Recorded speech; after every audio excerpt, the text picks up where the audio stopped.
Hai, Assalamualaikum warahmatullahi wabarakatuh. Bertemu lagi dengan saya Destria Irvana, NIM 200143219, kelas 5F, program studi PGSD, mata kuliah bimbingan dan konseling SD, dosen pengampu Miss Endang Surtioni, Magister Pendidikan.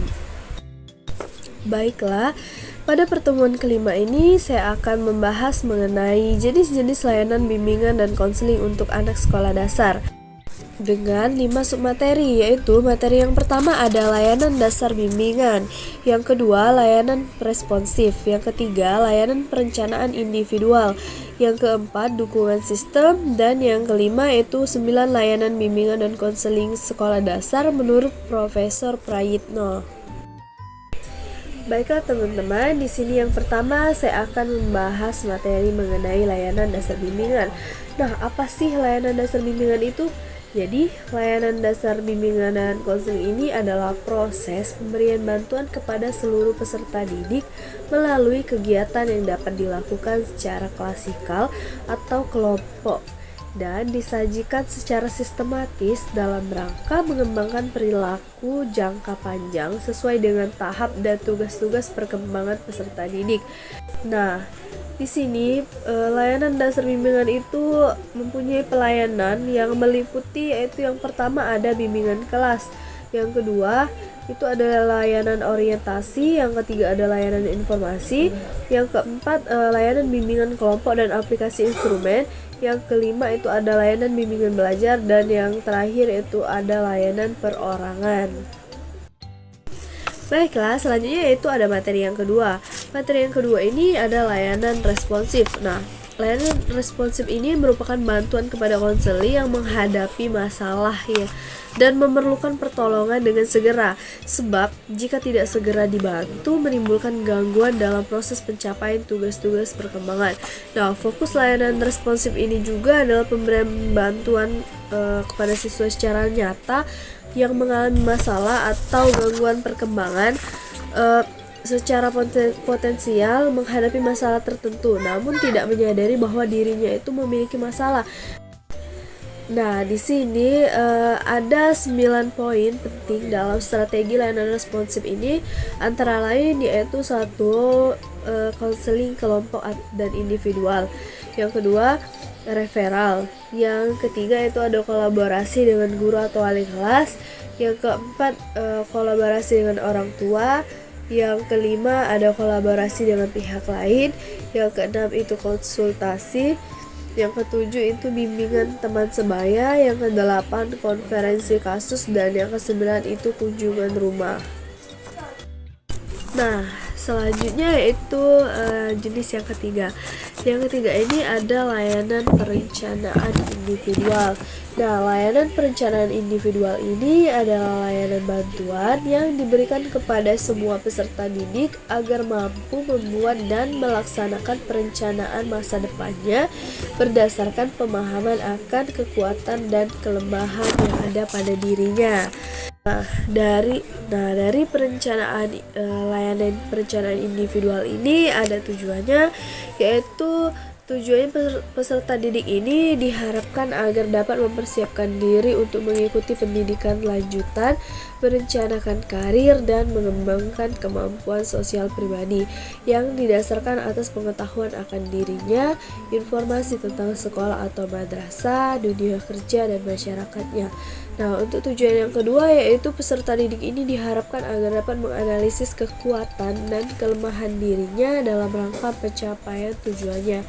Untuk yang ketiga yaitu peserta didik ini diharapkan agar dapat mengukur tingkat pencapaian tujuan dirinya, dan tujuan yang keempat ini peserta didik diharapkan agar dapat mengambil keputusan yang merefleksikan perencanaan dirinya. Baiklah, untuk jenis yang selanjutnya yaitu ada jenis dukungan sistem. Nah, dukungan sistem ini adalah kegiatan-kegiatan manajemen yang bertujuan untuk menetapkan, memelihara, serta meningkatkan program bimbingan. Tujuannya yakni memberikan dukungan kepada konselor atau guru pembimbing dalam memperlancar penyelenggaraan pelayanan bimbingan dan konseling. Adapun aspek-aspek yang terdapat dalam layanan ini yaitu yang pertama, pemberian layanan menyangkut guru pembimbing yang meliputi konsultasi atau kolaborasi dengan guru-guru. Selanjutnya ada menyelenggarakan program kerjasama dengan orang tua siswa atau masyarakat. Yang ketiga yaitu berpartisipasi dalam merencanakan kegiatan sekolah. Selanjutnya itu pemberian layanan bekerja sama dengan personel sekolah lainnya dalam rangka menciptakan kondisi lingkungan sekolah yang kondusif bagi perkembangan siswa. Nah, selanjutnya itu ada melakukan penelitian tentang masalah-masalah yang berkaitan erat dengan bimbingan dan konseling. Selanjutnya untuk yang kedua itu ada aspek yang kedua ada kegiatan manajemen. Nah, untuk kegiatan manajemen ini merupakan upaya untuk memantapkan, memelihara dan meningkatkan mutu program, pengembangan staf, pemanfaatan sumber daya dan pengembangan penataan kebijakan. Nah, untuk materi terakhir yaitu ada 9 layanan bimbingan dan konseling di SD menurut Profesor Prayitno. Nah, di sini ada 9 ya. Yang pertama yaitu ada layanan orientasi. Nah, layanan orientasi ini merupakan layanan konseling yang memungkinkan klien memahami lingkungan yang baru dimasukinya untuk mempermudah dan memperlancar berperannya klien dalam lingkungan baru tersebut. Untuk layanan yang kedua yaitu ada layanan informasi. Nah, layanan informasi ini layanan yang memungkinkan klien menerima dan memahami berbagai informasi yang dapat dipergunakan sebagai bahan pertimbangan dan pengambilan keputusan untuk kepentingan klien. Nah, untuk layanan yang ketiga itu ada layanan penempatan dan penyaluran. Layanan ini merupakan layanan yang memungkinkan klien memperoleh penempatan dan penyaluran yang sesuai dengan bakat dan kemampuan masing-masing.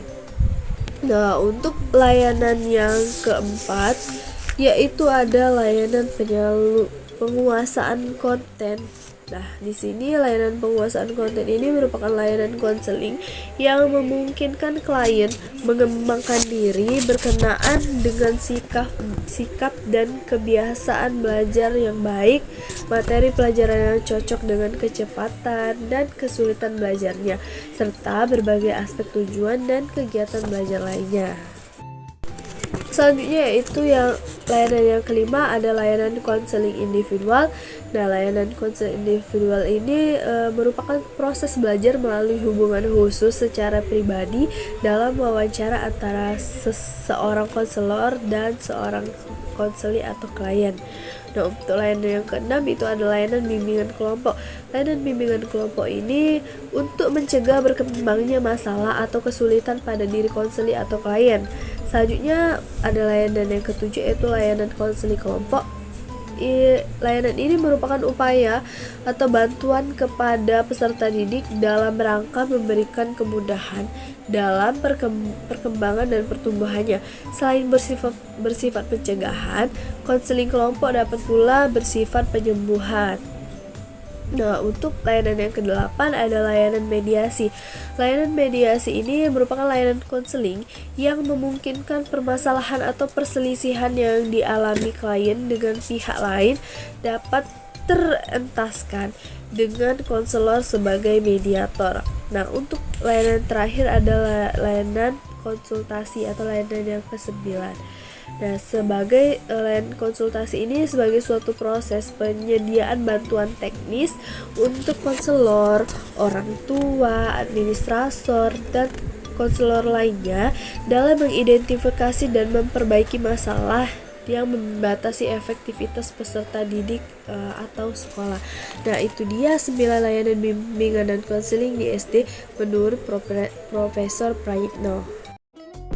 Baiklah teman-teman, itu dia pembahasan saya mengenai jenis-jenis layanan bimbingan dan konseling untuk anak sekolah dasar. Mohon maaf jika masih banyak kekurangan dalam penjelasan. Saya ucapkan terima kasih, sampai bertemu lagi di pertemuan berikutnya. Saya akhiri, wabillahi taufiq wal hidayah. Wassalamualaikum warahmatullahi wabarakatuh.